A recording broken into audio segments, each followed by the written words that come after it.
জাগে জাগে ওসব কথা ছাড়ো। হ্যাঁ গো, অর্জুনের সঙ্গে দেখা হয়েছিল? হ্যাঁ, আমি তোকে বললাম মেয়েটাকে নিয়ে যাওয়ার জন্য, ও বললো আসবে। ওহো, সেটা তো আমি জানি। আমি বলছি ওর মেজাজটা কেমন দেখলে? মানে ও খুশি তো নাকি তিরিক্ষি? তিরিক্ষে কেন হতে যাবে, সব তো ঠিকঠাকই ছিল।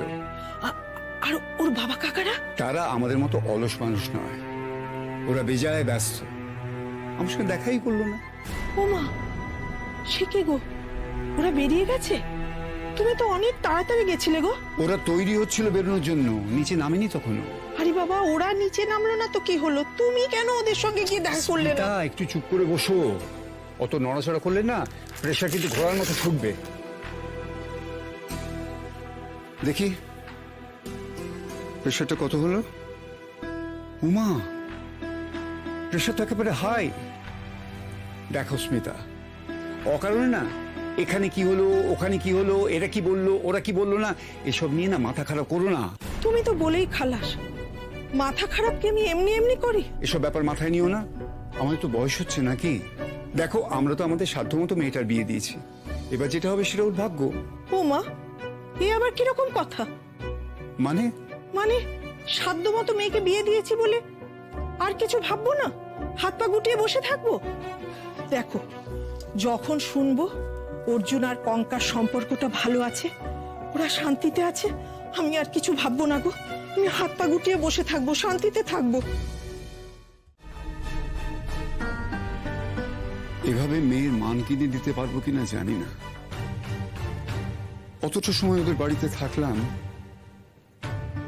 অর্জুনের বাপ কাকা কেউ গেলেন না, সামান্য সৌজন্যটুকুও দেখালেন না। অত ব্যস্ত তারা,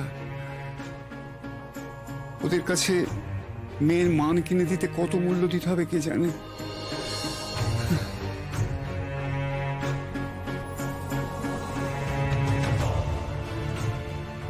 হ্যাঁ জগদীশ, আমার এফডিটা ভাঙাতে হবে জানো।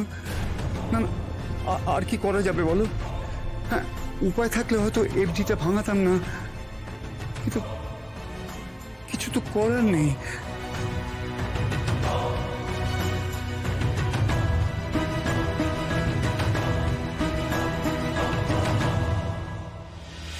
কথা ঘোরাচ্ছিস দিদি ভাই? কোন কথা? আরে বাবা, আমি যে কথাটা জানতে চেয়েছিলাম। বাড়িতে এসে এরকম ধেই ধেই করে নাচতে কে বলেছে? কি আবার বলবে? শোনো কঙ্কা, তুমি শ্বশুর বাড়িতে গিয়ে এরকম নাচনি তো?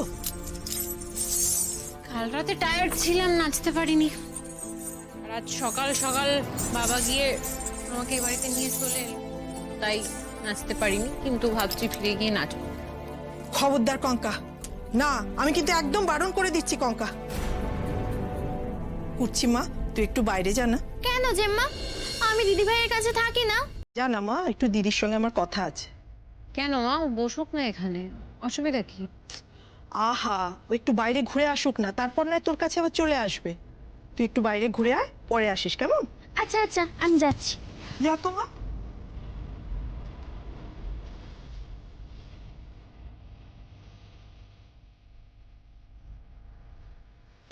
হ্যাঁ রে, ওখানে সব ঠিক আছে তো?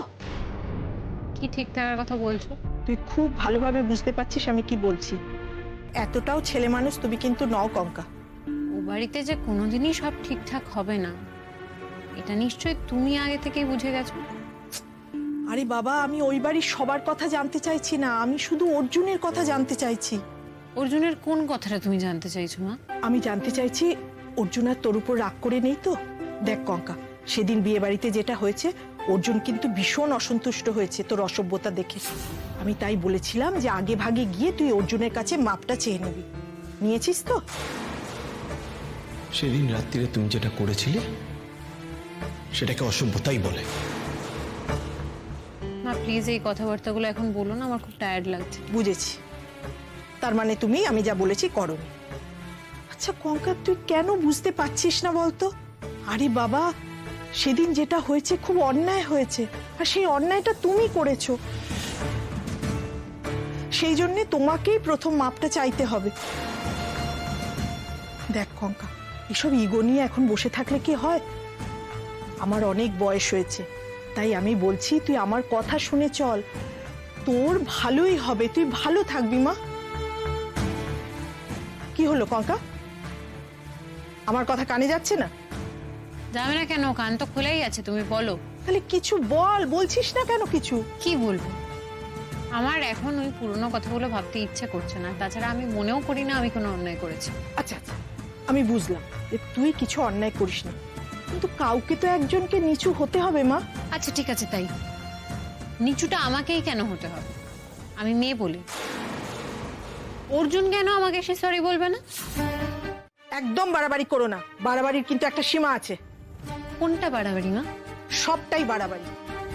শোনো, তুমি মঙ্গল গ্রহে বাস করো না, আমাদের সমাজে মেয়েদেরকেই নিচু হতে হয়।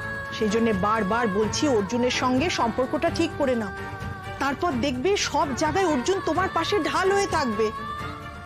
আমার কোনো ঢালের দরকার নেই, আমি কারোর পা ধরে মাপ চাইতে পারবো না।